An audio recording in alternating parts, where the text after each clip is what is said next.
de positivismo. Hoy vamos a hablar de positivismo y hermenéutica. Vamos a hablar de este positivismo, vamos a hablar de los positivismos que nacen entre el siglo XIX y principios del siglo XX.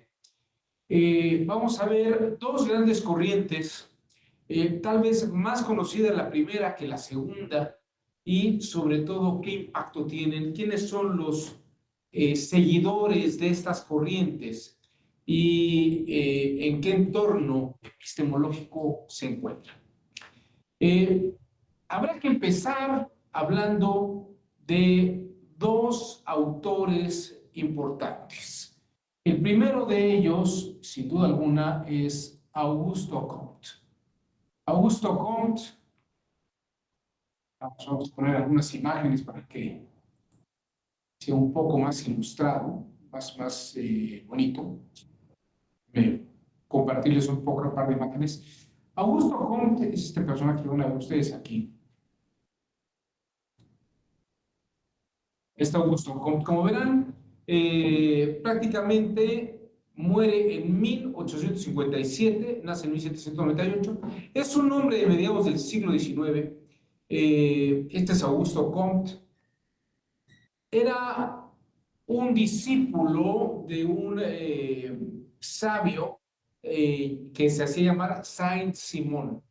Saint-Simon. De hecho, Auguste Comte toma la idea del positivismo de este hombre Saint-Simon, del cual vamos a hablar en unos instantes más. El segundo personaje del que vamos a hablar es este otro hombre que se llama Ernst Mach. Como verán, nace en 1838 y muere en 1916. Ernst Mach es el padre de lo que se llamará el positivismo renovado, y este es el padre del positivismo del siglo XX. Auguste Comte es el padre del positivismo del siglo XIX, pero vamos a hablar de estas dos corrientes el día de hoy y vamos a abordarlas con mayor detalle para ver de qué van estos positivismos. Bueno, lo primero que hay que decir es en qué entorno nace el positivismo. Aquí me gustaría señalar un par de ideas importantes. Había un filósofo francés llamado Jean Fourastier, muy famoso en los años 60 en Francia, Jean Fourastier. A ver, vamos a poner ahora la imagen. Fourastier. Que luego tengo muchos nombres, pero no sé si luego queden. Vamos a ver, Jean Fourastier.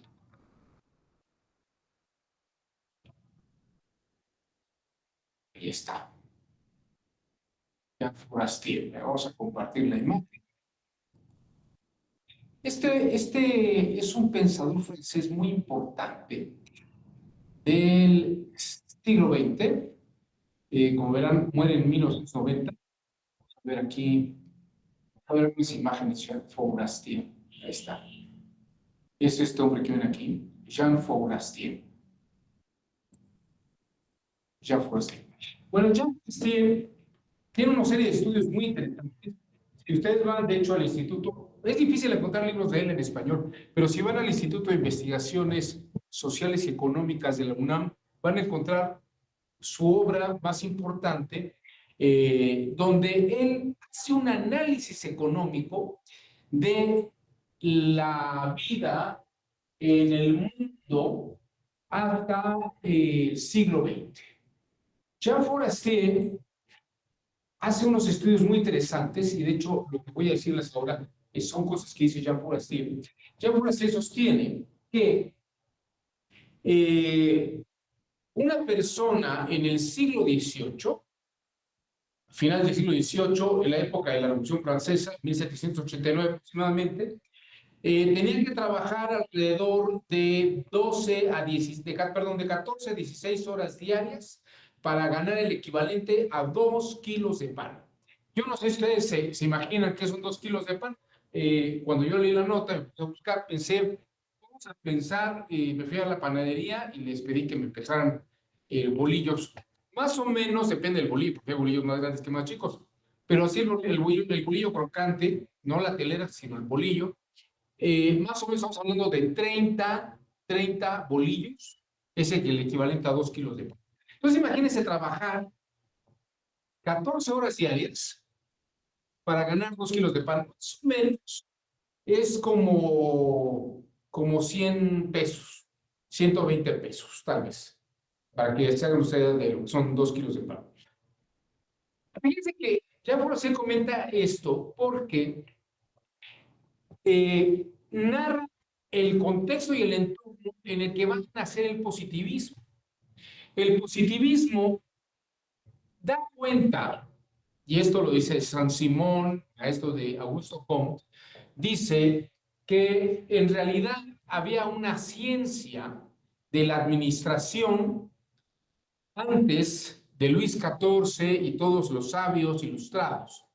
Los sabios de Luis XIV intentan hacer algo nuevo para poder mejorar las condiciones económicas del pueblo de Francia. ¿Qué es lo que pasa antes de los ilustrados de Luis XIV y de la Francia del siglo XVII y del siglo XVIII?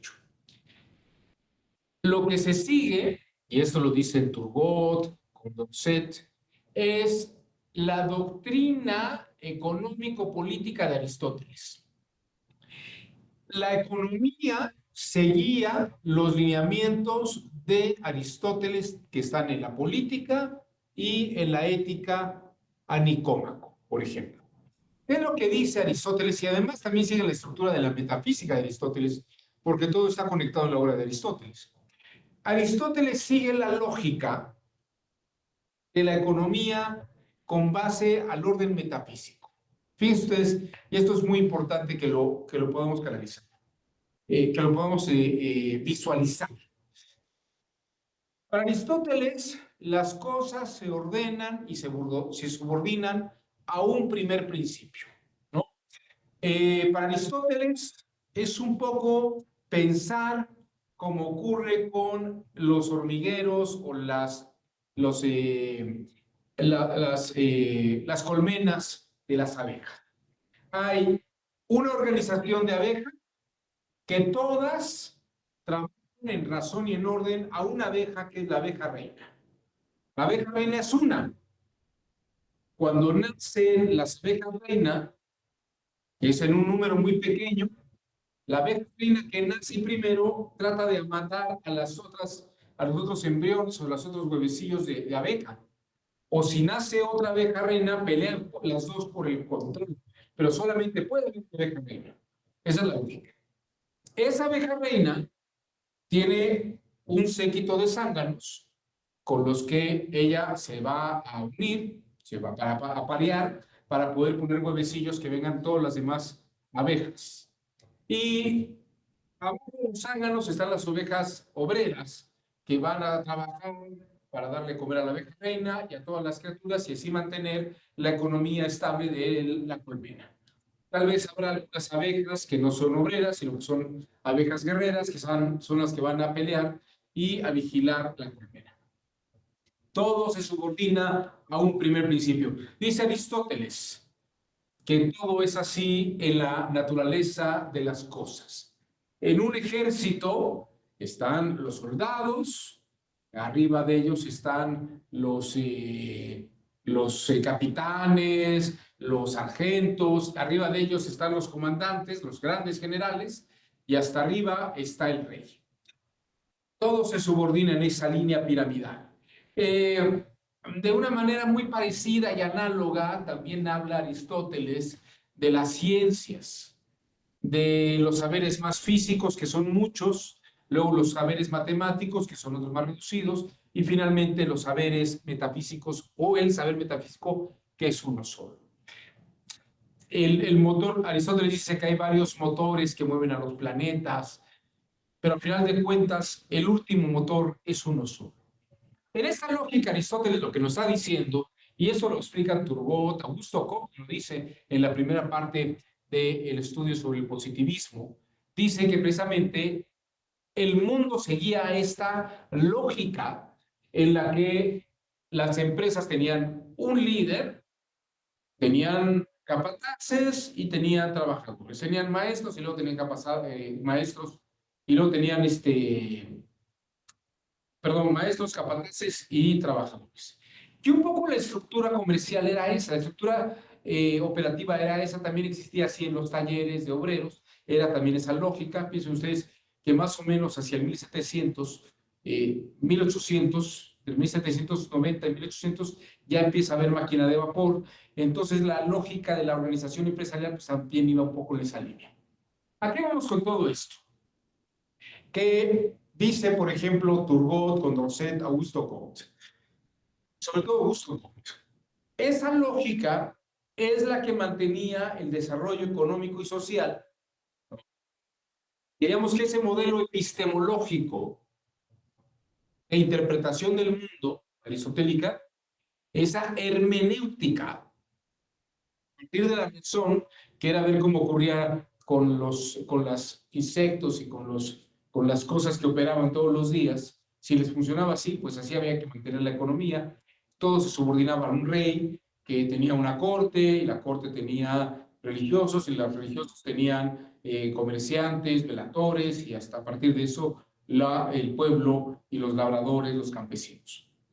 Esa era la forma económica. Entonces, cuando Comte dice, esa forma económica es la que mantiene a Francia y al resto del mundo, pero particularmente a Francia, que es lo que le interesaban a ellos, en unas condiciones donde obviamente trabajar 14, 16 horas era lo mínimo para poder ganar 2 kilos de pan.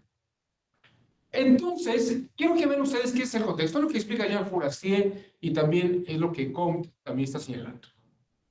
Es decir, vean ustedes cómo era la economía de aquel momento histórico. La gente no tenía tiempo para divertirse, ni para entretenerse. O sea, no había cines tampoco.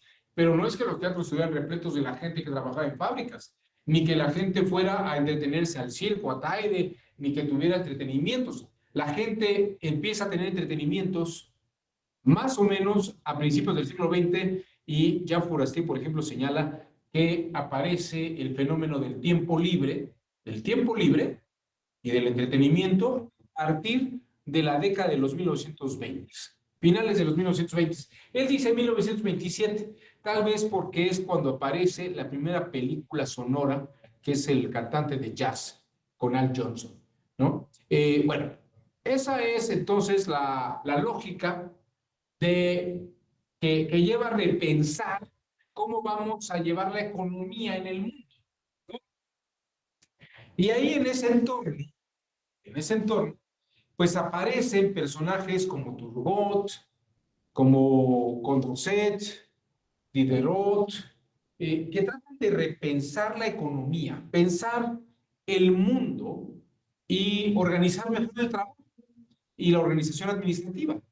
No existía la ciencia administrativa ni había escuelas de negocio en aquel entonces, pero nos dio a pensar cómo organizamos la actividad laboral para que la gente pueda ganar más y trabajar menos. Fíjense qué interesante está esto, porque ahí también entra un poco la lógica de Carlos Marx.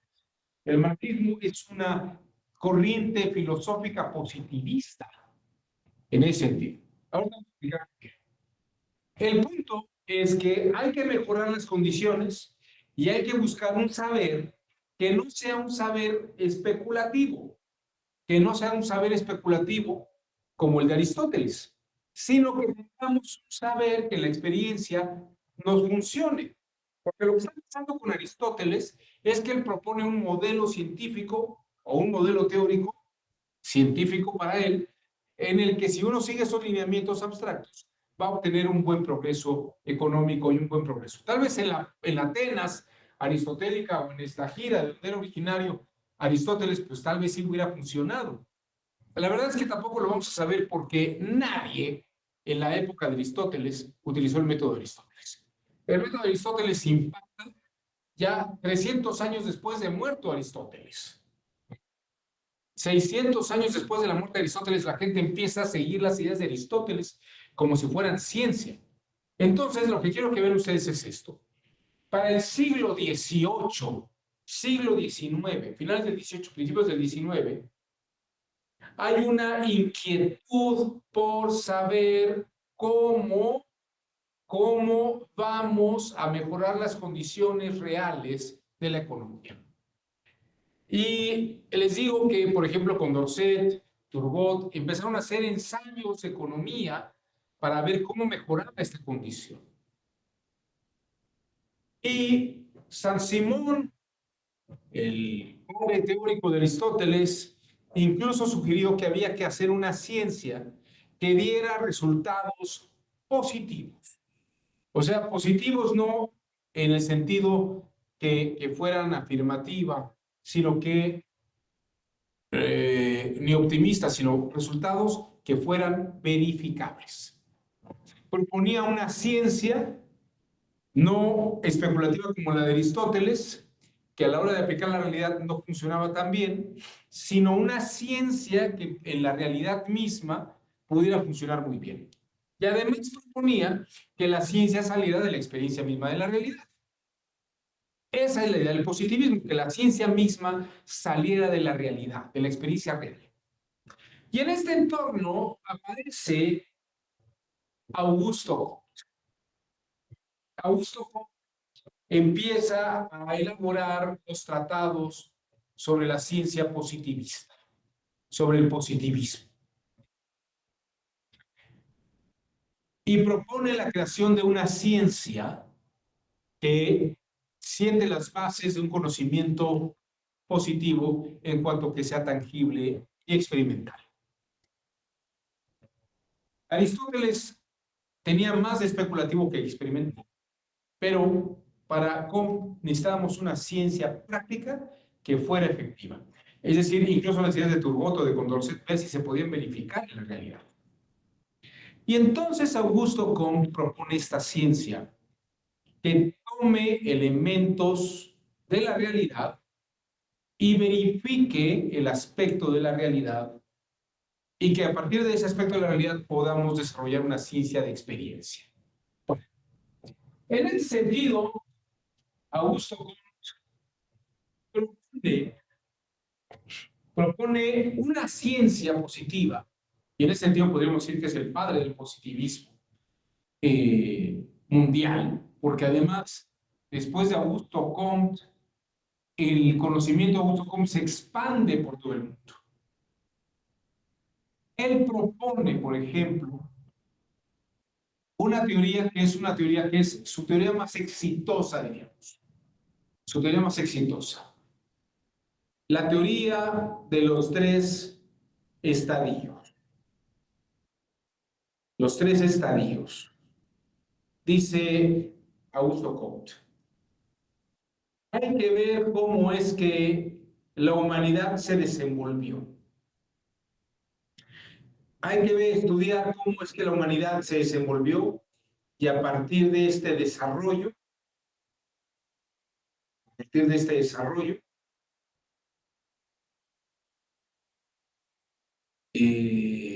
ver cómo fueron las cosas en realidad.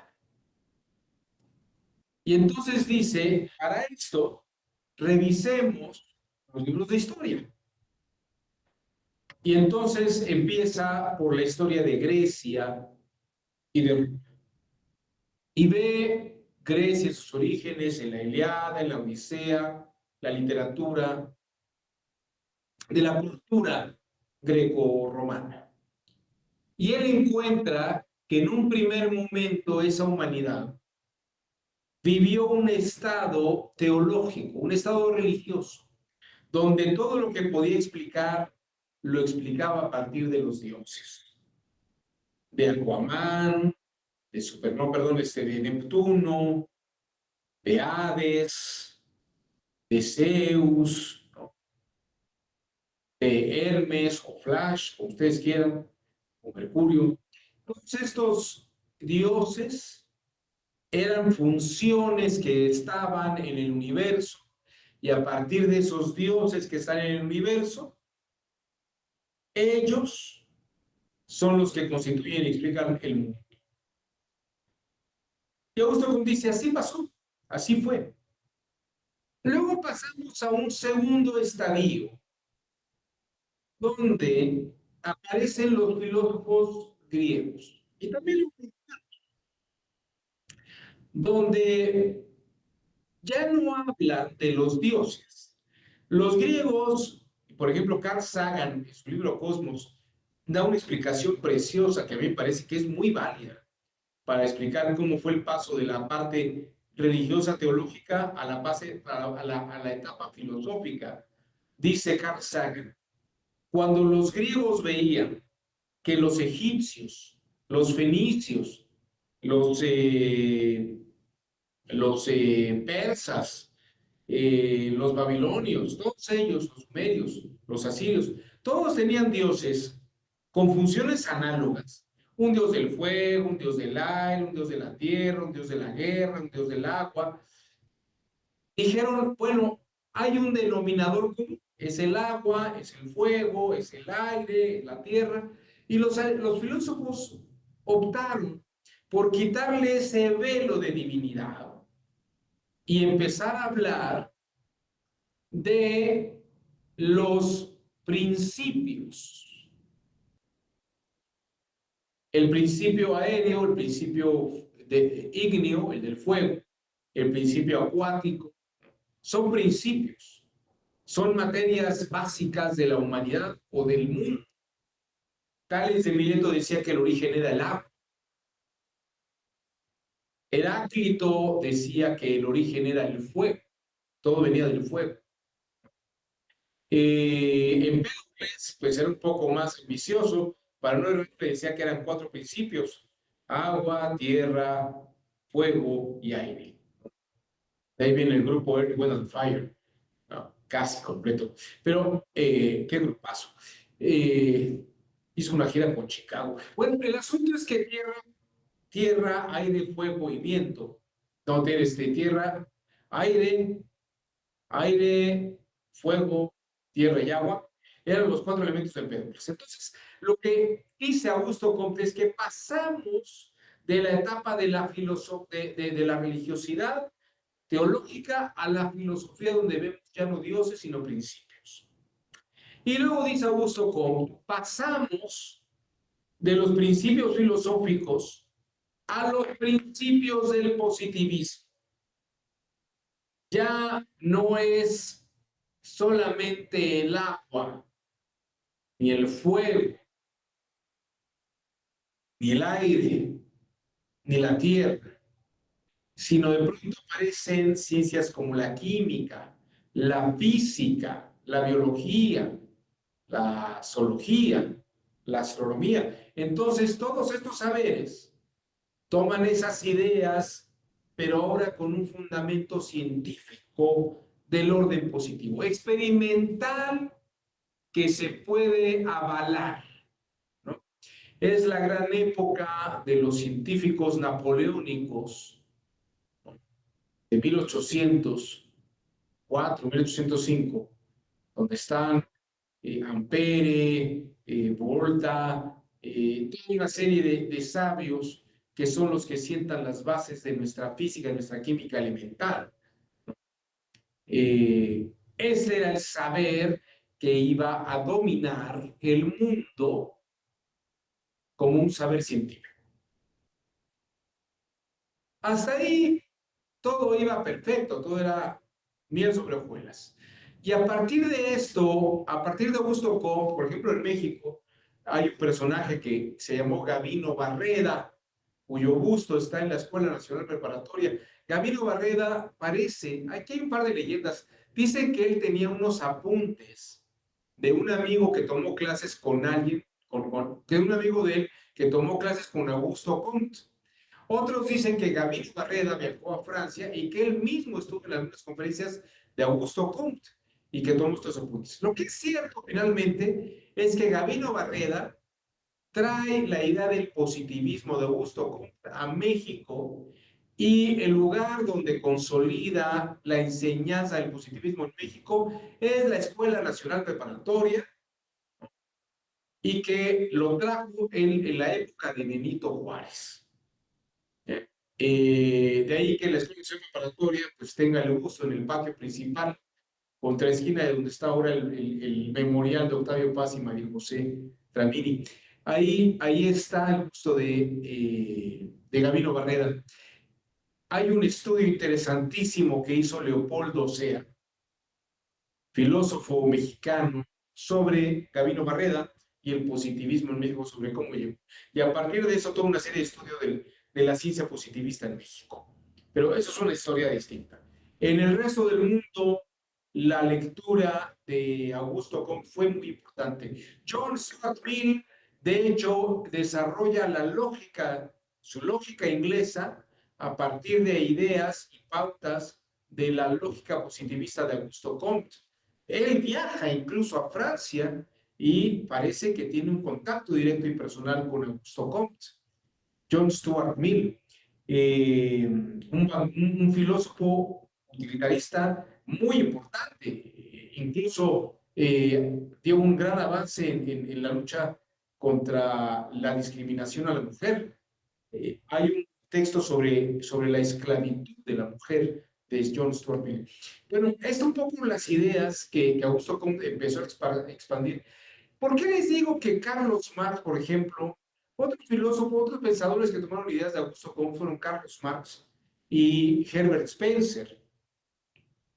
Herbert Spencer decía que existía una especie de teoría de las razas. Herbert Spencer había estudiado ingeniería de ferrocarriles, pero luego hizo un estudio muy importante sobre sociológico, sobre cómo era la realidad y sobre las clases sociales y los niveles sociales. Y por ejemplo, Herbert Spencer decía, cosa que luego parece que Talcott Parsons retoma, que por ejemplo los negros, la gente negra, la gente de color, como habían sido esclavos de África, eran gente que por su condición física eran mucho más fuertes, más robustos y podían hacer trabajos más físicos.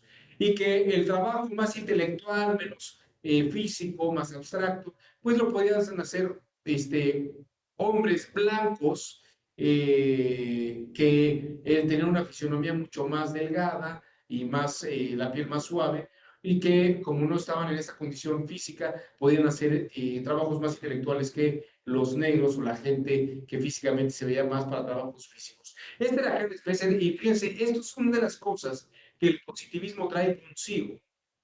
Vamos a clasificar la sociedad y analizar la sociedad a partir de la experiencia misma de lo que vemos. Y claro, a nadie se le ocurrió pensar que los esclavistas habían sentado en las bases de una subordinación histórica de los grupos marginados de esclavos que habían venido de África y que por la condición geográfica histórica donde estaban, pues eran gente de color, gente negra.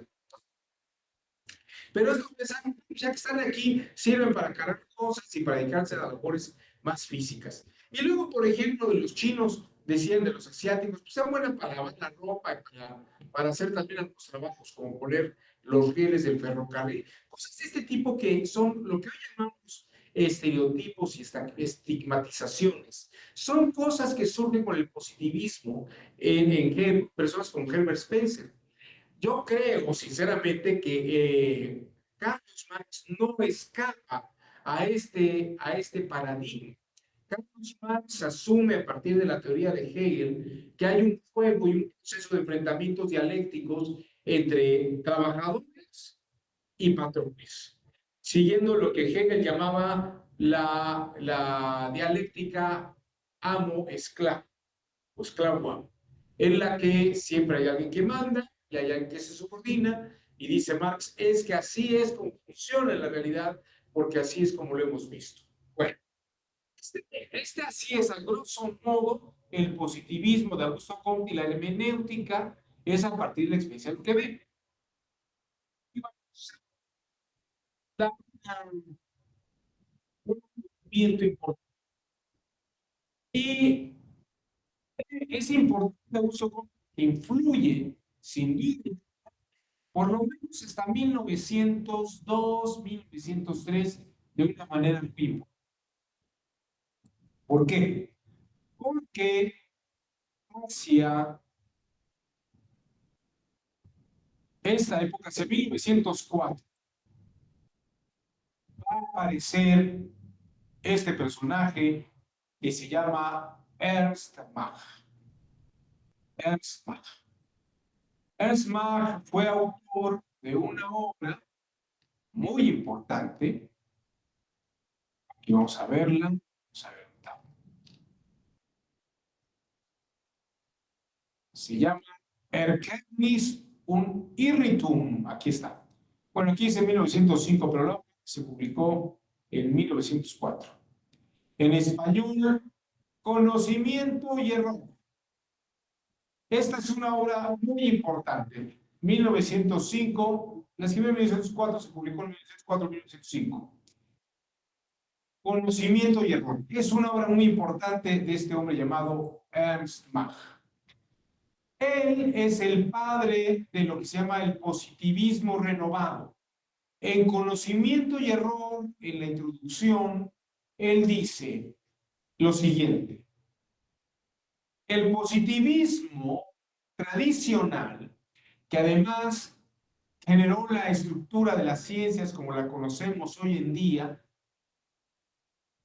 es en parte metafísica. Es decir, el positivismo de Augusto Comte, el positivismo de Carlos Marx, el positivismo de Herbert Spencer, estas ideas positivas sociales, el positivismo de Emil Durkheim, incipiente sociólogo, decía, todos ellos hablan sobre la experiencia, pero cometen un error fáctico, un error de hecho sumamente importante. Lo que atribuyen como fenómenos físicos positivos son especulaciones metafísicas. Y lo voy a explicar por qué, ¿no? Vamos a explicar por qué. De hecho, déjenme mostrarles, vamos a hacerlo con este cartel. Una de las cosas que hay, por ejemplo, en la física de Newton, es lo que conocemos como la ley de la gravedad. Aquí está el objeto, el objeto, vamos a ver si la cámara me hace el favor de hacerse más chiquita. Ahí está. El objeto cae. Y en la época en que Newton descubre esto, pues sí, efectivamente, la ley de gravedad.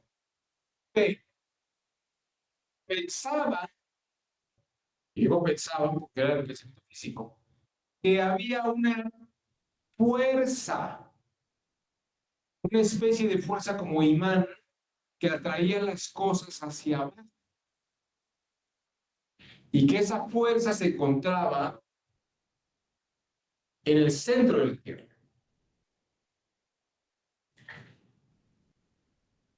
A principios del siglo XX, Ernst Mach va a influir en personajes como Max Planck, el padre de la física cuántica, en Albert Einstein, por ejemplo. Ahorita les voy a explicar qué tipo de cosas pasan. Planck, Rutherford, estos autores de la física contemporánea son discípulos de Ernst Mach. Son discípulos de Ernst Mach. No existe una fuerza de imán que atraiga las cosas hacia abajo. O sea, no se ha probado, se ha experimentado para ver si se detecta la energía que jale esto hacia abajo. No existe. En la época de Ernst Mach se dan cuenta que eso no existe. Que la fuerza gravitatoria tiene que ver con la masa de los cuerpos. Y que eso hace que bajen. O sea, la fuerza está en el cuerpo, no en el centro de la Tierra. Por ejemplo, cuando Albert Einstein, les voy a decir qué fue lo que hizo Albert Einstein. Aristóteles, y esto todavía en el siglo XX, Todavía en el siglo XX se creía esto. Se creía que la luz, esa luz que tienen ustedes arriba en sus focos, viajaba en una especie de agua, en una especie de sustancia que llamaban éter. Aristóteles habla sobre el éter. Albert Einstein, a principios del siglo XX, trabaja en su tesis, creo que su tesis de licenciatura, su tesis doctoral, sobre la inexistencia del éter. Dice, no hay prueba de que la luz viaje en esa especie de sustancia como agua o como aire que se llama éter. Principios del siglo XX pensaban que había un éter, que incluso había energías que viajan por el éter. Einstein demuestra que no. ¿Qué quiere decir esto?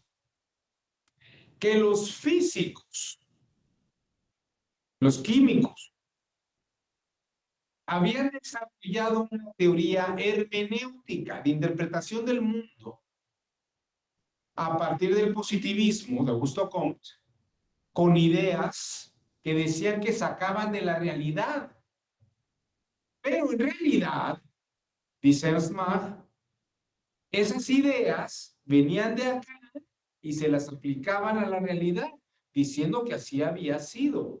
Por ejemplo, si fuera verdad que todos pasamos por los tres estadios, religioso, filosófico y positivista, ¿por qué los chinos, que son mucho más anteriores a nosotros y a los griegos y a los romanos, no pasaron de la filosofía, de la religiosidad a una filosofía y al positivismo?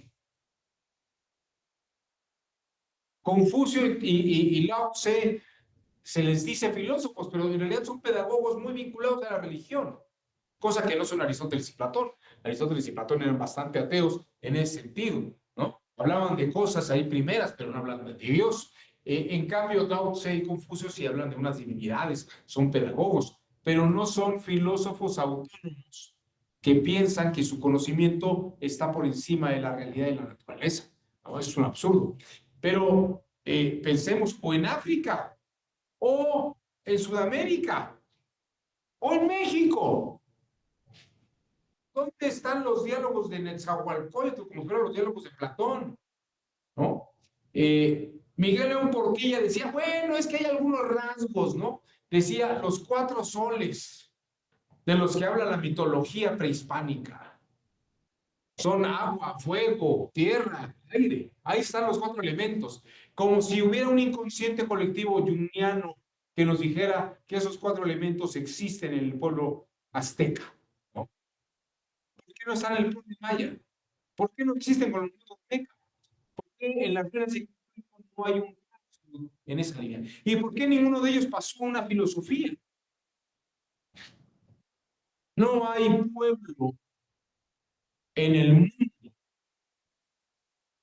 ni el pueblo hebreo, que haya pasado del estado religioso al estado filosófico puro racionalista. Eso fue un fenómeno aislado en Grecia que influye a Roma, y luego el fenómeno positivo pues se da en la evolución de Occidente. Es decir, para Augusto Comte, la evolución de los tres estadios de la humanidad funcionaba muy bien siempre y cuando habláramos de Grecia, Roma y el mundo europeo. Pero creo que Augusto Comte ni siquiera sabía dónde estaba la India. No, bueno, creo que sí lo sabía, pero él no había viajado a la India. Para él ese era un mundo en otra etapa, en otro momento. Tal vez estaba pensando que en algún momento los hindúes iban a dejar de ser hindúes religiosos, se iban a empezar una filosofía de la India. No ocurre eso, no hay ningún tratado en la obra de Augusto Comte que hable sobre esa evolución de sus pueblos. En el caso, él dice que hay que ver cómo ocurre en la realidad esta lucha esclavo-amo, pero eso no es algo que él vea que sale de la realidad. Él toma la idea de Hegel Y la idea de la dialéctica es una idea filosófica de Hegel, que está en Hegel, y con eso trata de explicar la realidad. No es que el mundo diga, aquí hay un proceso que vamos a llamar dialéctico. De hecho, el término dialéctico es un término filosófico, no es un término de experiencia positiva de la realidad.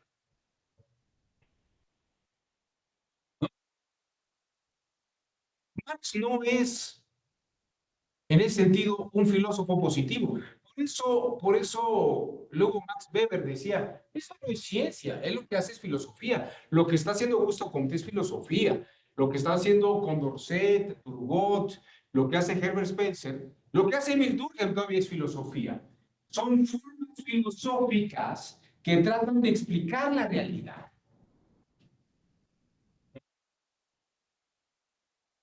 Y esto es lo que dice Ernst Mach.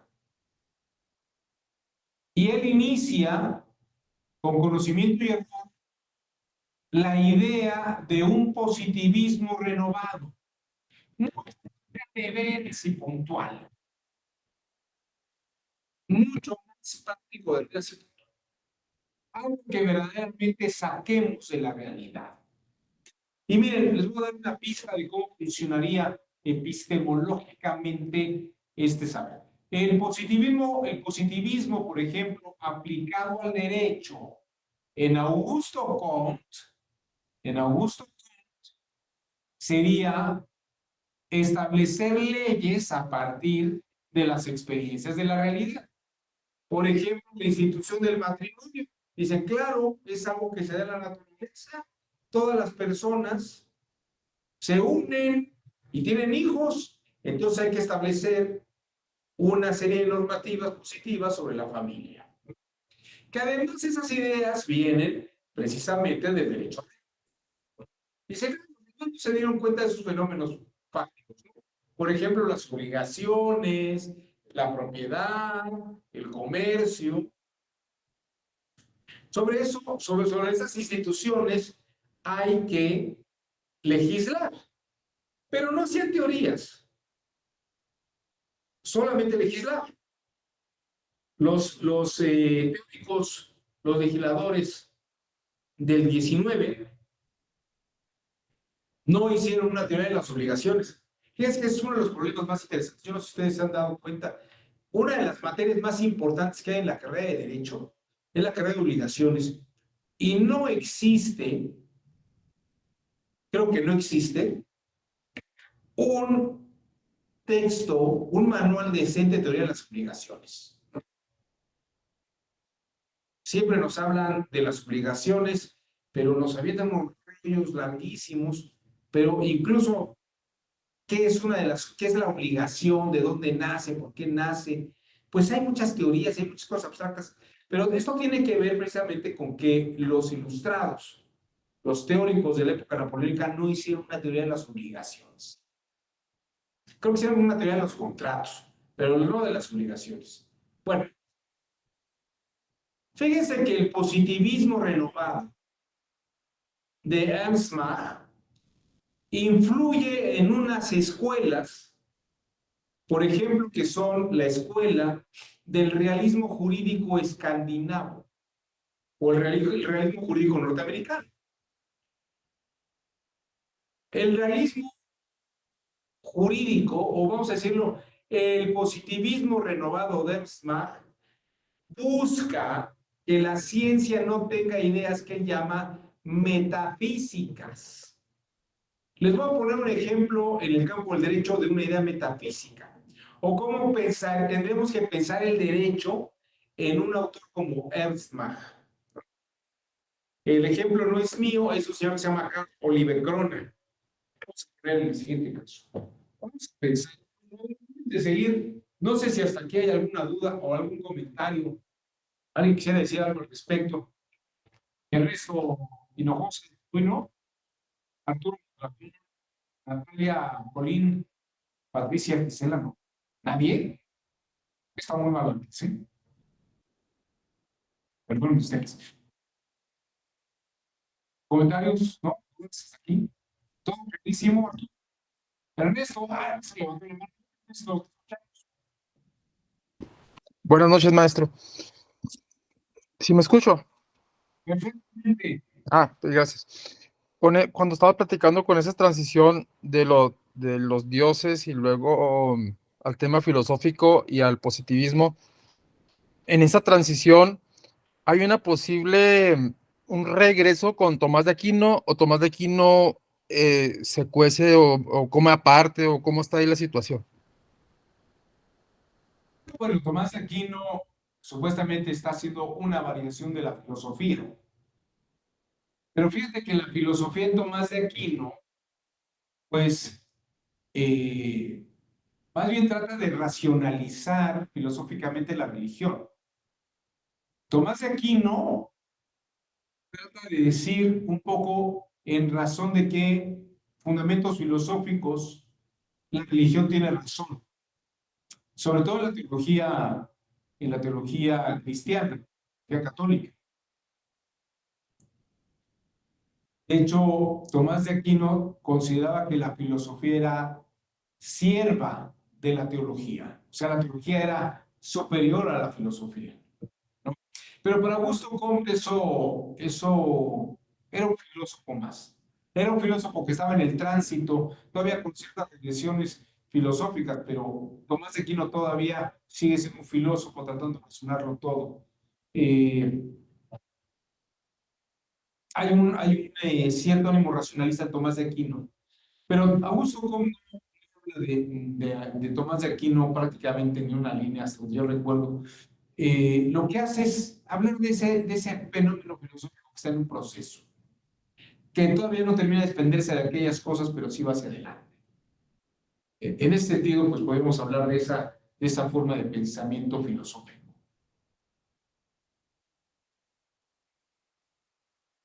No sé si va claro la idea. Eh, la filosofía es algo que explica el misticismo. Pero fíjate que al final, creo que Tomás de Aquino también deja muchos huecos. Eh, hay cosas, hay cosas científicas que Tomás, así como habla de la teología, Tomás de Aquino también habla de ciertas cosas. Hay cosas muy interesantes que puede ser que funcionen muy bien, sobre todo cuando habla de principios éticos y ética y moralidad. Pero, por ejemplo, Tomás de Aquino decía,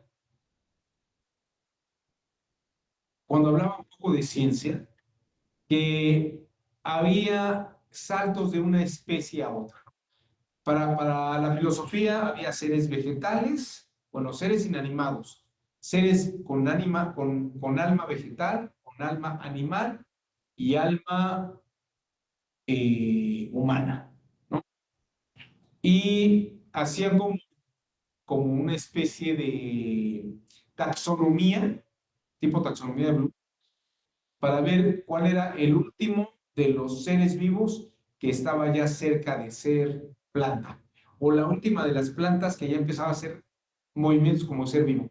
Por ejemplo, para Tomás de Aquino y para Aristóteles, la orquídea africana era lo más elevado en los vegetales, porque la orquídea africana se abre y emite un aroma. No sé si tú has visto la orquídea africana. Llegan las moscas y se empiezan a comer esta cosa dulce que tienen, y mientras come, la orquídea africana se cierra y se come a la mosca. O sea, ya es una planta, es un vegetal que se come seres vivos, ¿no? Entonces Tomás de Aquino dice, y siguiendo Aristóteles, lo último de los vegetales ya es algo animal, algo animado que tiene vida, que movimiento como animal. Lo primero de lo vegetal, pues, tal vez es un brócoli, y lo último es la orquídea africana. Y luego de los insectos o de los seres vivos, pues a lo mejor el gusano, no había gusano de maguey en Europa, pero por ejemplo el gusano más pequeño, pues era la especie más pequeña viva, que llegaba, por ejemplo, evolucionaban en taxonomías, pues pasaban por insectos, arácnidos, luego llegaban a pequeños reptiles, mamíferos, y el mamífero más evolucionado tal vez el mono o el orangután o el gorila, pues se parecen al ser humano, ¿no? Por ejemplo, mi excuñado está en esa frontera entre el antropoide, ¿no? El simiesco y el ser humano. Es casi el eslabón perdido. Y luego, ya entre los seres humanos, pues dice Aristóteles y dice Tomás de Aquino, pues están los campesinos, los labradores, hasta el Papa, ¿no? El Papa, que es un hombre que sabe teología, pero no sabe de teología, es un hombre que apenas sí sabe de hierbajos y cosas. Bueno, esa es la forma en que ellos clasificaban, ¿no? Entonces, sí había como un santo. Y por ejemplo, también decía Tomás de Aquino que de los frutos, fíjate qué interesante, dice, de algunos frutos, en ellos se germina la vida animal. Y yo me imagino que se refería, bueno, imagino, él habla de las pequeñas moscas rojas de la fruta. Hoy sabemos que esas pequeñas moscas de la fruta no son producto de la fruta, sino que son producto de un animal vivo, que es una mosca roja, ¿no? Que puso sus huevecillos allí, ¿no? Y que son un caldo de cultivo muy bueno en las frutas, y de ahí salen las moscas. Pero para Tomás de Aquino, pues eso era como un salto biológico, ¿no? Como el de la orquídea al animal. Esas eran las cosas como científicas que hacía Tomás de Aquino. En el libro sobre la suma contra gentiles, Ernesto habla sobre ciencia astrológica, sobre qué efectos tienen ciertos planetas en ciertas cosas, en ciertas personas. O sea, Tomás de Aquino hablaba un poco de esa astronomía judiciaria. Entonces, un poco eso ya era ciencia para él. Ya era ciencia para él. Bueno, esa es un poco la línea que había en Tomás de Aquino. No sé si alguien más quiere preguntar algo más antes de irnos con Ernst Mach y el mundo jurídico. Patricia, adelante, te escuchamos. Gracias, buenas noches a todos. Bueno, tengo una duda respecto de lo que comentaba sobre que básicamente conocemos la cultura griega, ¿no? Con base en sus conocimientos filosóficos, pero no sé si quizás sea porque es a lo que más se le ha dado como auge, ¿no? Porque también, bueno, usted tiene más conocimiento, desde luego, hay no solo en la cultura griega hubo, pues bueno, esta cuestión filosófica, ¿no? De estudios, sino también se tiene antecedentes en la cultura egipcia, pero quizás no fue tan conocida, ya que la cultura griega, pues bueno, a partir del Renacimiento vino las traducciones y demás, se pudo dar a conocer al mundo. Y quizás también, no sé, aquí en México, bueno, tenemos conocimiento, ¿no? Del Popol Vuh, del Chilam Balam, y otros textos más, que quizás a lo mejor desafortunadamente se enfocan un poquito más en la cuestión teológica, pero también se tienen estudios pues de que también desarrollaron en cuestiones de matemáticas y astronomía. Entonces no sé si en su opinión quizás conocemos un poquito más de la cultura griega y romana, no en el aspecto filosófico, por el auge y la importancia pues, ¿no? Que definitivamente tuvieron en el mundo, o bien realmente no hemos investigado a fondo pues qué es lo que se hizo en esta parte, ¿no? Porque sí, yo también me lo he preguntado muchas veces que hay muy poco, ¿no? Respecto de lo que se hizo aquí en Mesoamérica, o quizás también se obedeció un poquito, pues, cuando fue la conquista y toda la desaparición que hubo de los códices, que ahí a lo mejor se tenía esta información. Gracias. Ok.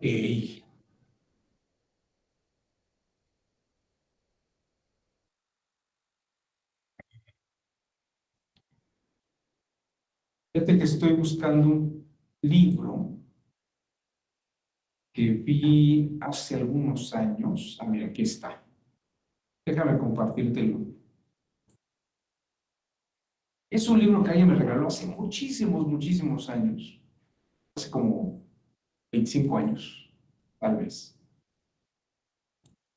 Se llama el libro The Stolen Legacy.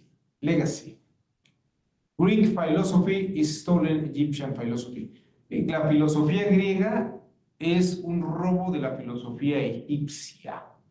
Deja de ver el autor. Aquí está. A ver, vamos a ver. Lo puedes encontrar en Amazon. Ah, mira, es este libro, Stolen Legacy. Es de George G.M. James. $12, $13. En Kindle te sale en menos de $1, 99 centavos. Es un libro, no sé si está escrito, a ver si hay, no veo la traducción al español, pero es un libro fácil de leer, no es un libro complicado. Este libro de Stolen Legacy, aquí hay otra portada, de George G.M. James, él sostiene esta hipótesis que estás planteando tú, mi querida Patricia. Él dice que efectivamente todo lo que Platón desarrolló, lo que Tales de Mileto desarrolló, son ideas que venían, por ejemplo, el Nun, N-U-N, decían los egipcios que al principio todo era el Nun, era como el agua primordial, y que el primer filósofo que se llamó Tales de Mileto decía que el primer elemento de todo era el agua, ¿no? O luego, por ejemplo, cuando hablaba Platón del mundo de las ideas, estaba hablando de las constelaciones y de las cosas que venían del cielo a la tierra. Sí, hay cosas muy interesantes. Es un libro que especula este posible error de ideas griegas de los sacerdotes egipcios en la obra de Platón, por ejemplo, o en algunos filósofos griegos. Me parece que es interesante la propuesta, pero no está probado científicamente lo siguiente. Vuelvo a lo mismo. Parece que los griegos tomaron ideas de otras civilizaciones. Eso sí es cierto. De hecho, Tales de Mileto y Platón estudiaron en Egipto. Eso no hay duda. Está documentado por ellos mismos. Cuando ellos estuvieron en Egipto, los historiadores de la época hablan sobre esos viajes que hicieron. Incluso hay estudios muy importantes sobre la influencia de los sacerdotes de Memphis en Tales de Mileto, ¿no? Hay un sacerdote Petamenofis, me acuerdo mucho de ese nombre porque yo intenté hacer mi tesis de filosofía sobre la influencia griega, digo, las influencias de otras civilizaciones en el mundo griego. Nada más que me dijeron que había muchas cosas, pero no había nada sólido. Y aquí yo creo que es un punto interesante. Lo que hace el filósofo es que abandona la religión y todo lo razona de una manera como si fuera un saber abstracto, sin conexiones religiosas. Y esto, como lo que te decía, pensar en los dioses prehispánicos tal vez, dice Miguel León Portilla tiene un libro que se llama La filosofía náhuatl, que habla sobre unos señores que son los Tlamatini, que eran los filósofos, dice él, que eran los que tenían el don de la palabra allí. Y según ellos eran los que sabían de las tintas negras y rojas. Pero la verdad es que en el mundo prehispánico no hay un Aristóteles y no hay un Platón donde se abandone la religiosidad, se abandone la religión y se hable de estas cosas como principios abstractos de la realidad. El mundo prehispánico sigue muy ligado a la religiosidad. De hecho, los 4 soles son etapas en que el mundo y sus divinidades aparecen. Quetzalcóatl aparece en el sol viento, por ejemplo. El Tlaloc o la Cuatlico aparece dentro del sol que acaba todo, dentro del sol, de la era del sol que acaba todo con el agua. En fin, existe esa conexión todavía. No hay una separación radical. Y es cierto que tenían matemática, es cierto que tenían arquitectura, pero no hay una obra Fíjate lo que voy a decir. No hay una obra en el mundo prehispánico como la geometría de Euclides,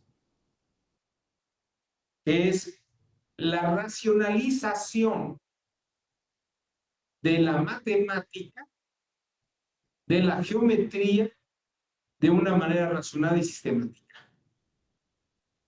Sabían construir pirámides, las construyeron. Sabían hacer casas que no se les caían, lo sabían hacer, pero llegaron a la racionalización abstracta.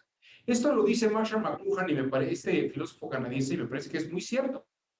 La diferencia entre Occidente, Grecia y Roma, o Grecia, y el resto del mundo, es que no hubo un Euclides. No hubo alguien que racionalizara el mundo numérico independientemente de las partes religiosas y el mundo teológico. Esto creo que es la gran diferencia, Patricia. Hay rasgos que podrían ser interpretados filosóficos, pero la diferencia es que la filosofía nace en Grecia como un saber racional que no tiene nada que ver con la religiosidad. ¿Sí me explico? Ernesto, levantaste la mano, adelante. Bueno, y antes de la religión, ¿qué es lo que existía? O sea, está la religión, la filosofía y el positivismo. ¿Existe esta teoría del tótem o no está acreditada? ¿Qué había antes de la religiosidad? Bueno, el tótem ya es una figura religiosa. No sé si me estoy explicando, el tótem ya es una figura de religiosidad. El tótem no es algo que sea posterior a la religiosidad. De hecho, los primeros estudios religiosos son análisis totémicos. Por ejemplo, Sigmund Freud tiene un texto que se llama Tótem y Tabú, que parece ser un libro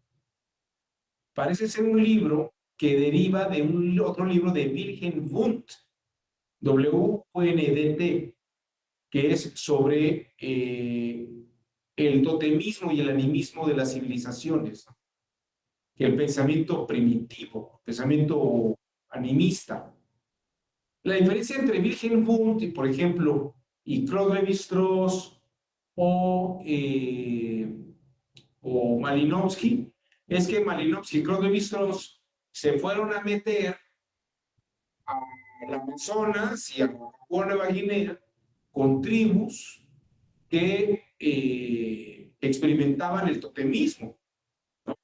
Y entonces ahí cotejaron cosas que Wundt decía. Wundt no se fue a meter a Papúa Nueva Guinea. Él leía noticias de viajeros, que es muy distinto al trabajo antropológico de Claude Lévi-Strauss. Claude Lévi-Strauss sí se fue a meter con los bororos del Amazonas, ¿no? Que es muy interesante. Eso sí es una experiencia positiva.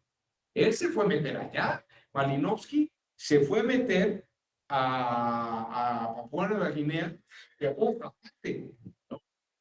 Se fue a meter a toda esa zona donde efectivamente él vivió cómo estaban pensando esas personas en esa civilización.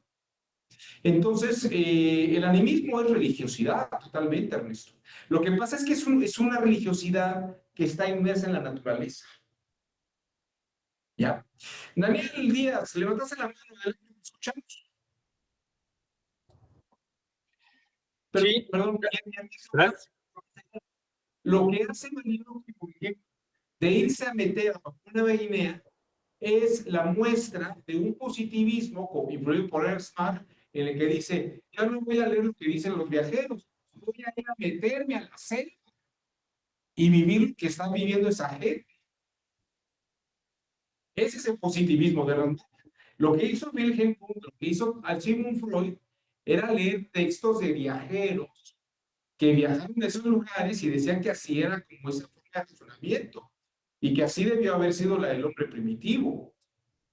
Pero ya los viajeros que se fueron a meter al África y a Papúa Nueva Guinea, esos sí hicieron un razonamiento positivista. Daniel, perdón, te escuchamos. Sí, gracias. Buenas noches a todas y a todos. Sí, pues todo esto que comentas, pues me recordó un libro que leí también ya hace algún tiempo de Working, que lo tituló religión sin Dios. Y ahí plantea algo muy, muy interesante, porque incluso atrapa a tres conceptos de los teístas, panteístas y los ateos.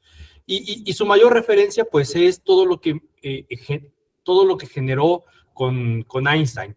Pero él establecía que el Dios no se puede concebir como una deidad superior, y ellos los planteaban como hacia la naturaleza, ¿no? La naturaleza, cada quien puede generar un tema de religión, pero y él decía, la religión tiene que ir, es superior a una concepción de Dios. Y Working relaciona muy bien la religión hacia el concepto del derecho. Y dice, muchos hacen o justifican, por ejemplo, la conciencia, la objeción de conciencia, o estas guerras religiosas que uno decía, no, es que por la religión cristiana se dio la guerra, las guerras cristeras, pero decía, no es por una religión, sino era por una aplicación del derecho que se hacían las guerras o justificaban las guerras por un tema del derecho. Lo que me hace pensar es que, o considerar que nosotros no podemos generar una cuestión de religiones, sino tendríamos que ir, yo creo que, y lo que decía Ernesto, ¿qué puede haber antes que la religión? Yo considero que pudiéramos estar analizando un tema se me fue el concepto, la espiritualidad, ¿no? Creo que la espiritualidad puede ir todavía más allá incluso de una era más primigenia que la religión. Creo que la espiritualidad puede abarcar mucho más que esto, y eso es lo que engloba muy bien Working en ese libro de Religión sin Dios. Gracias. Muchas gracias, Daniel. Creo que es el penúltimo libro que sacó Working, o por lo menos fue de los últimos libros que sacó Working. Creo que fue el penúltimo, el antepenúltimo. Ese aspecto, bueno, fíjate que ya si lo quieren ver así, es que el totemismo y la visión, el totemismo tiene que ver con la visión de los espíritus de la naturaleza. Hay un texto que les recomiendo, si a ustedes les interesa mucho este tema, hay un texto muy bonito de Hans Kelsen que se llama Derecho y Naturaleza. Naturaleza y Derecho. Creo que es Derecho y Naturaleza. Y en ese libro, él hace un estudio sociológico muy interesante. El capítulo primero se llama Sobre la psique del hombre primitivo. Muy interesante el libro. De hecho, tiene una fuerte influencia de Jean Piaget para esta época. Ese libro creo que se escribió en 1944, 45, 46, en uno de esos 3 años. Creo que fue al final de la guerra, de la Segunda Guerra Mundial. Y en ese libro él hace un estudio, lee a sus contemporáneos, antropólogos y psicólogos, y habla sobre cómo piensa el hombre primitivo. Y, por ejemplo, él de ahí saca 2 ideas muy importantes. Dice, todos los seres, la psique del hombre primitivo, parte de la idea de reciprocidad y retribución. Retribución es lo que tú hagas por el animismo del mundo, se te va a regresar. Eso es retribución. Y reciprocidad se te va a regresar con el mismo valor de lo que hiciste. Hans Kelsen expone básicamente la ley de la ley del talión o la ley kármica, en donde él muestra con una serie de autores de su época, entre ellos Wilhelm Wundt, o sea, Kelsen lee mucho a Wilhelm Wundt, esto fue muy amigo de Sigmund Freud. Cuando Kelsen conoció a Sigmund Freud, Freud estaba escribiendo Tótem y Tabú, que es más o menos entre 1911 y 1913. Y Kelsen escribió una conferencia para el grupo de Sigmund Freud en 1921. Una conferencia que tradujo Ulises Schmidt y que pueden ustedes encontrar en el editorial Funtamara, en unos ensayos que habla creo que se llaman los escritos teológicos de Freud, los escritos teológicos de Hans Kelsen. Y son las conferencias de Kelsen. Ahí Kelsen dio 2 conferencias que se llaman Dios y Estado, y luego se convirtió en un artículo que se publicó en la revista de Sigmund Freud, Imago, la revista Imago. Pero está la conferencia que se llama Dios y Estado, que está basada en la teoría del Estado de Hans Kelsen, vinculada con Tótem y Tabú y la psicología de las masas. ¿Conocéis el texto, Ernesto? Sí lo había escuchado, pero ya cuando introduce lo de la psicología de las masas, pues ya me explota la cabeza con ya la sociedad de control, todo ese tipo de teorías que posteriormente se incorporaron, ¿no? Sí, tienes que leer, por ejemplo, ahí tienes que, si les interesa el tema del animismo y qué había antes, es importante leer Dios y Estado de Hans Kelsen, que es el estudio, y luego tiene un estudio todavía más interesante sobre el animismo en Sigmund Freud, que es un estudio brutal. De hecho, Kelsen sostiene que todo derecho y teoría del Estado se sustenta en esa visión animista de la gente. Pero es una especulación, o sea, él no la vive, ¿no? Él parte de una especulación psicológica, filosófica, ¿no? Y la atribuye a la operatividad sociológica. Hoy creo que hay muchas cosas en las que Kelsen sí le atina. O sea, creo que sí era un hombre muy inteligente en ese sentido. Él, por ejemplo, dice en Dios y Estado, dice, la religión no nace porque una persona solitaria quisiera comunicarse con Dios, sino la teoría de Kelsen, a partir de Freud, es que la gente débil inventó la religión para inculcarse en una sociedad humana donde los más fuertes, para que no usaran de los más débiles, les inculcaron la idea de un Dios que si dañaba a los débiles, iba a ser castigado por un Dios superior. Eso es lo que dice Dios y está. Fíjate qué interesante. Pero habla sobre el fenómeno de retribución y reciprocidad, que lo inculca, ¿no? Si eres bueno, Dios te dará cosas buenas; si eres malo, Dios te va a castigar y te vas al infierno. Una serie de cosas en ese sentido. Pero esas ideas son ideas que pues están en ese universo inmenso. Kelsen, Sigmund Freud, Albert Einstein, Max Planck, leen a Ernst Mach y parten del positivismo renovado de Ernst Mach.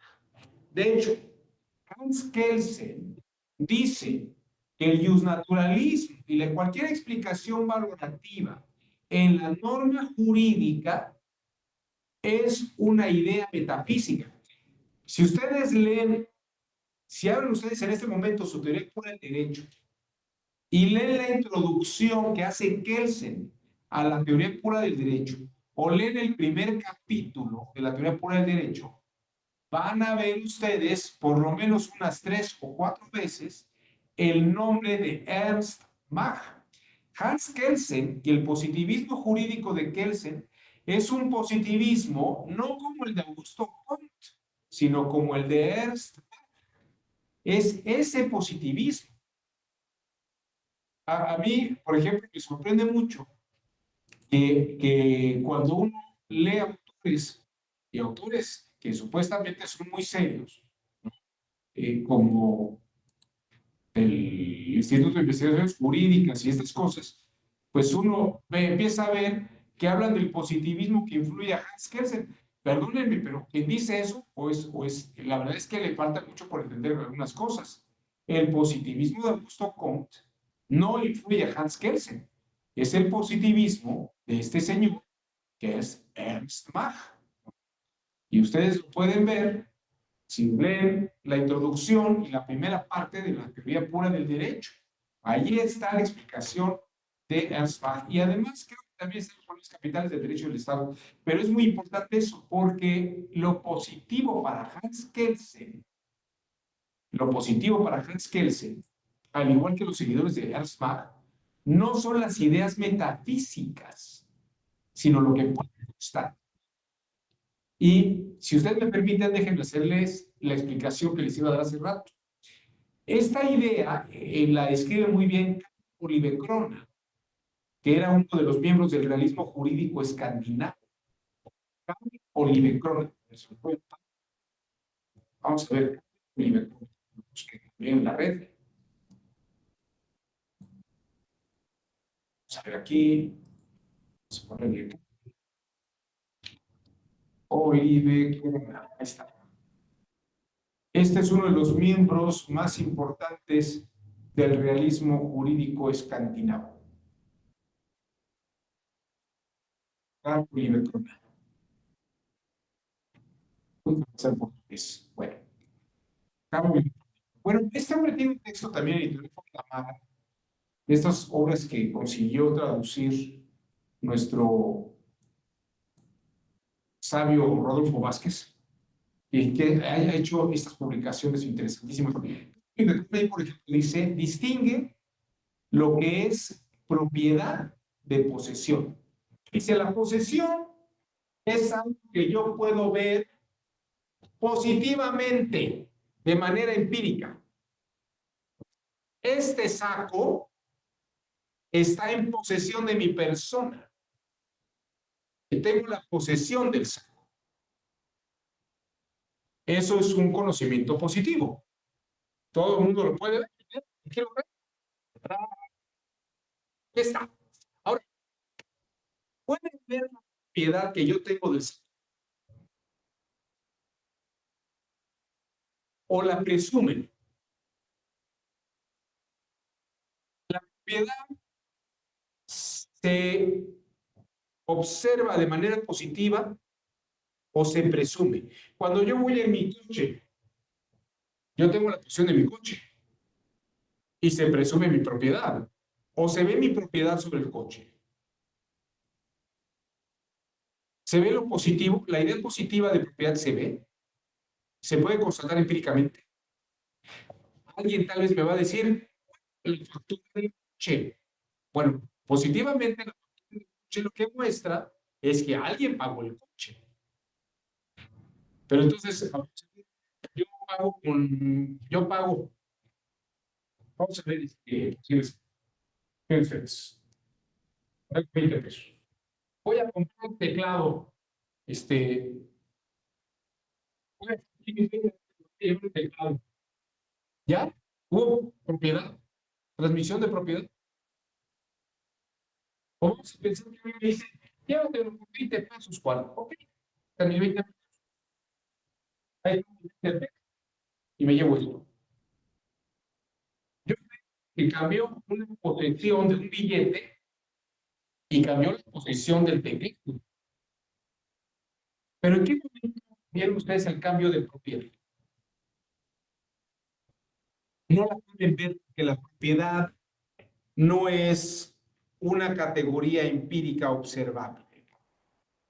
La propiedad, la propiedad es algo que se presume. Oiga, es que el notario dio fe de que me compré la casa. Sí, el notario da fe en una escritura. Pero ¿cómo se da el fenómeno de cambio de propiedad? Dice Carlos Olivetuna, esa idea, la de la propiedad, es una idea metafísica, porque no se puede ver tangiblemente. Pero sí puedo tener posesión de la silla. Miren, aquí tengo la posesión. Se puede constatar, pero no puedo propiedad de las cosas. Y ustedes me van a decir, bueno, ¿y el derecho positivo de qué va? ¿Dónde está lo positivo? ¿Qué puedo constatar? Y qué es lo que nos dice es lo positivo del derecho positivo es la norma, la que está leyendo. Oiga, pero el significado de la norma, ese no es positivo. En la última parte de la teoría del derecho, Kelsen habla de la teoría de la interpretación como algo que está en los sujetos, no en el texto.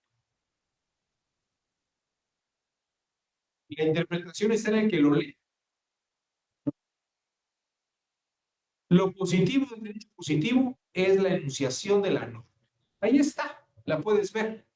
Pero de ahí a que el significado sea positivo, dice que el centro es otro.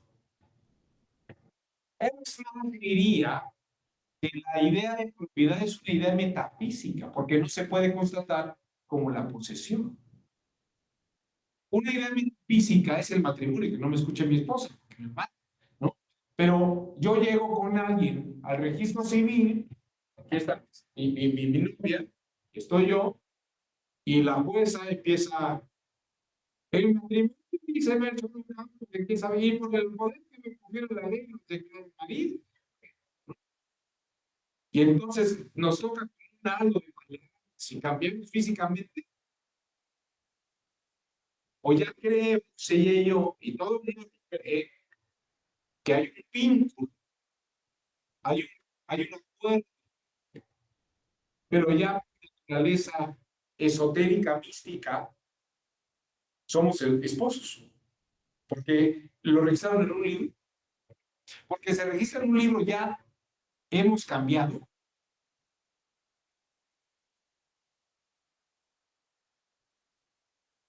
Eso no se puede constatar empíricamente. Oiga, a ver, dime dónde está lo empírico de que yo dejé de ser soltero y no soy casado. Yo sigo con mi camisa azul, mi saco, mis lentes y mis canas. ¿Dónde está cómo cambié casado? No, no, bueno, es que es un contrato y acordarme. Pero físicamente entonces yo no soy esposo. Es una idea metafísica. Como un billete de 20 pesos, dice Carlos. Eso es realismo jurídico escandinavo. Claro, siguiendo la idea de Erzbach, ese positivismo, solamente lo positivo puede ser lo que se puede constatar. Pero un derecho al modo del realismo jurídico escandinavo sería imposible. Habría muy pocas categorías jurídicas de algo que se puede constatar. Porque todo el derecho son presunciones. Erzbach diría, eso es una ciencia. Es una ciencia, no, no es ciencia, es metafísica pura. Porque todos los términos que utilizan no son reales. A ver, yo tengo derecho subjetivo, ¿dónde están? A ver, acá fue la ¿sí? ¿Dónde está el derecho subjetivo? Se presume el derecho subjetivo, no es que esté físicamente en mi cuerpo. Miren, físicamente tengo 5 dedos.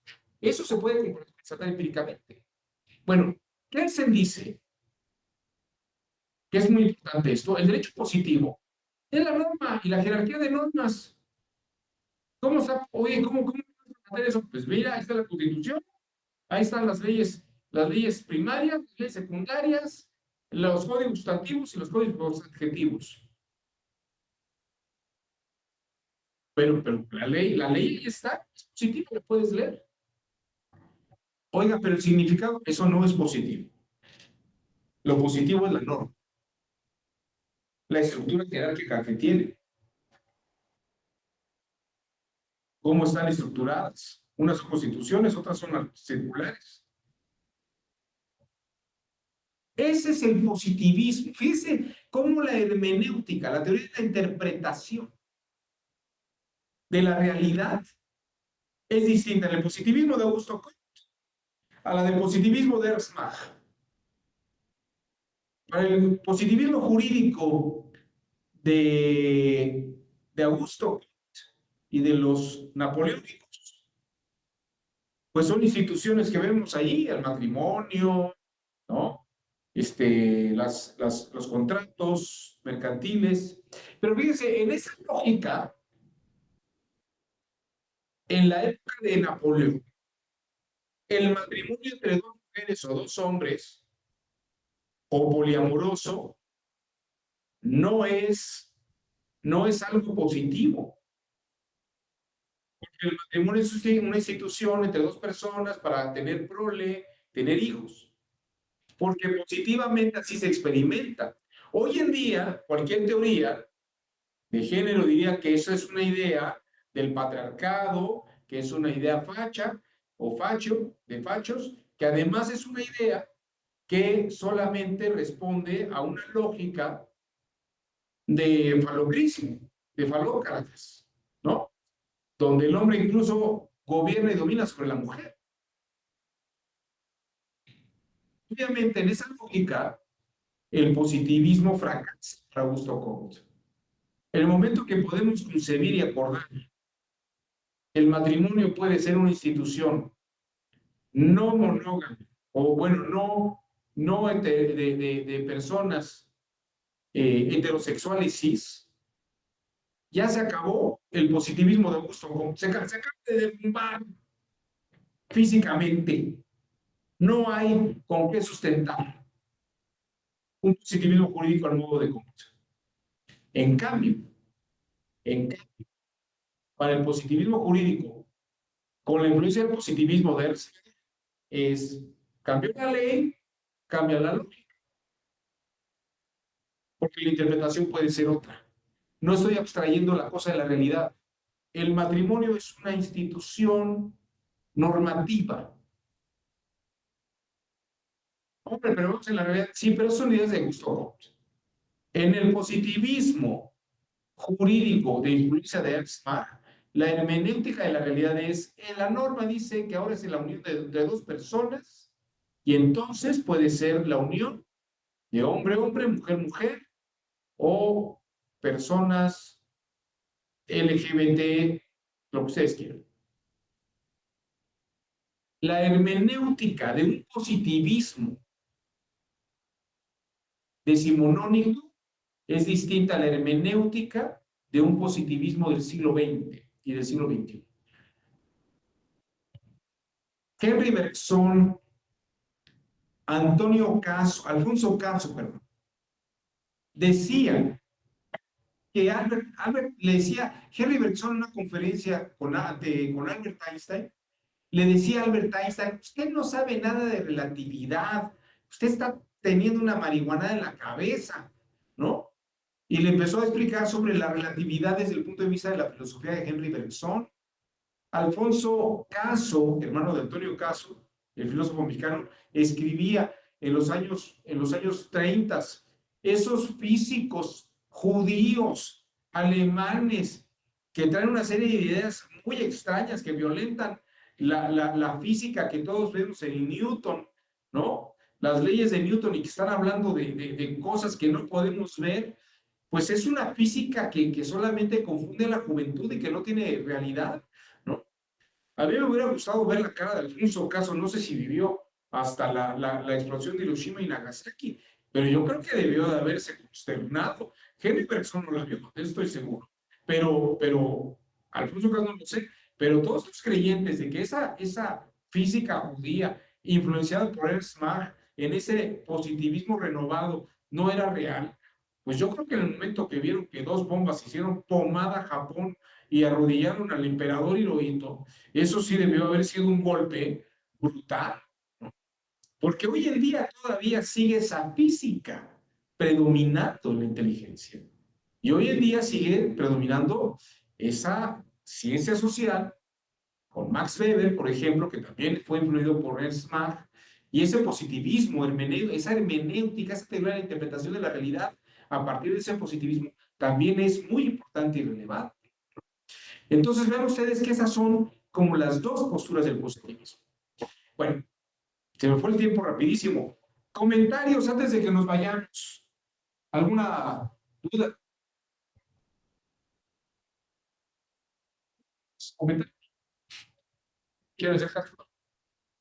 Ernst Mach está publicado, no sé si se puede conseguir. Si ustedes van a la biblioteca o van a la Iberoamericana, ahí van a encontrar Conocimiento y Error de Ernst Mach.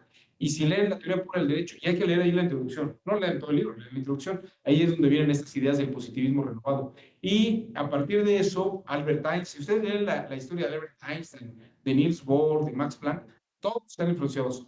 ¿Eh? Antonio Urbina, ¿y la física cuántica? Pues ahí nace la física cuántica, Antonio. ¿O cuál es la pregunta? No entiendo. Antonio. Ah, no. Déjame ver. Entiendo. Es que la física cuántica es algo constante.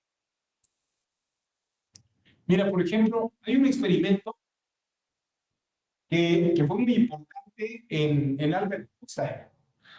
Él mostraba que la luz se sometía a fuerzas gravitatorias.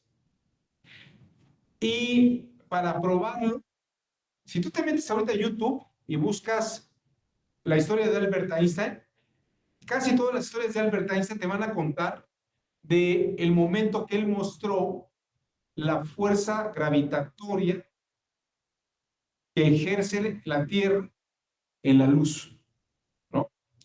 O que el Sol ejerce en la luz, o los cuerpos celestes ejercen la luz. Él muestra esto. Bueno, en realidad son dos científicos que leen la obra de Einstein y le dicen a Einstein, vamos a hacer un experimento con unos fondos que conseguimos, porque queremos probar que usted, a ver si usted tiene razón lo que dice su teoría de la teoría de la gravedad. Entonces, había un eclipse solar como el que hubo hace poco, pero más grande, y un equipo se fue a una parte de la Tierra, creo que se fue al norte, allá en Noruega o a Escandinavia, a Suecia o a Finlandia, uno de estos países, no recuerdo cuál, y en la otra se quedó en otra parte.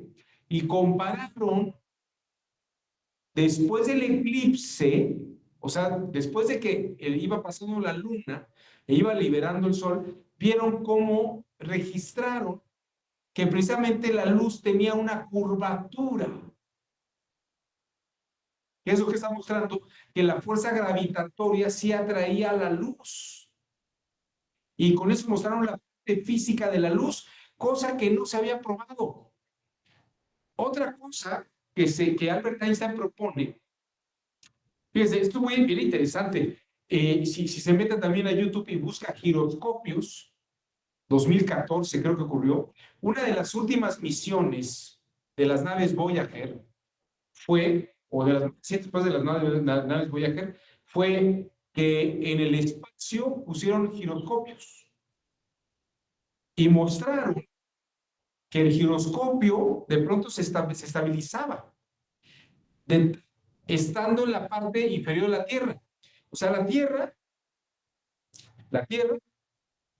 en esa parte inferior, por la fuerza gravitatoria, atraía los cuerpos y mantenía una estabilidad. Entonces, los giroscopios, en esa parte de la Tierra, por la atracción de la Tierra, permanecían, se ponían derechos. Pero si iban a otras partes, los giroscopios se caían. Todas estas cosas son física contemporánea. Y si usted, por ejemplo, va al Museo del Papalote, el Museo del Niño, ahí hay unas áreas donde le explican estos experimentos de Einstein. Creo que también el Museo de la Electricidad que está en Chapultepec, en la Ciudad de México, se explica muy bien. Pero si usted se mete a YouTube y ve estas partes de la fuerza gravitatoria sobre la luz, es muy interesante esa parte. La física, aquí ya nuestro amigo Enoch Francisco nos está dando una página, que el giroscopio láser de la nieve, mira, ahí está.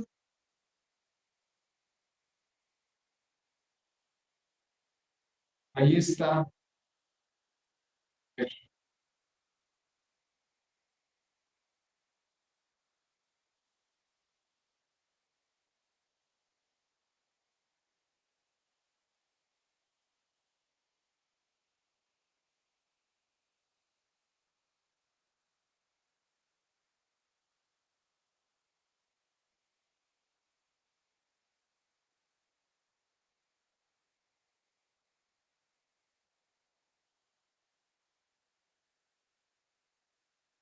Hombre, ya no lo vamos a ver por cuestiones de tiempo.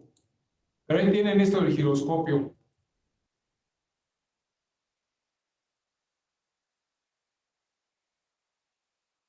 Esta es la visión del positivismo y la visión hermenéutica del mundo del positivismo de Ernst Mach. No es, empieza el positivismo con Augusto Comte, pero avanza con Ernst Mach y lamentablemente es un autor que casi no conocemos en el mundo, pero para entender el positivismo jurídico hay que leer a Ernst Mach, no a Augusto Comte, ¿no? O sea, Augusto Comte sí para el derecho decimonónico de Napoleón, pero para entender la teoría pura del derecho, del derecho contemporáneo, hay que leer a Ernst Mach. A ver, también aquí demostró la curvatura del espacio-tiempo. Ahí está, pues, ya nos encontraron algunas cosas interesantes. ¿Alguien más antes de que nos vayamos? Daniel se queda muy meditativo. Muy bien. Eso es bueno, porque quiere decir que por lo menos hay reflexión a partir de estas clases. Yo no les pido que me crean, yo no les pongo las cosas ahí encima. Gracias, Antonio. Muy bien. Bueno, pues que tengan buena noche. Nos vemos pronto. Muchas gracias. Hasta luego.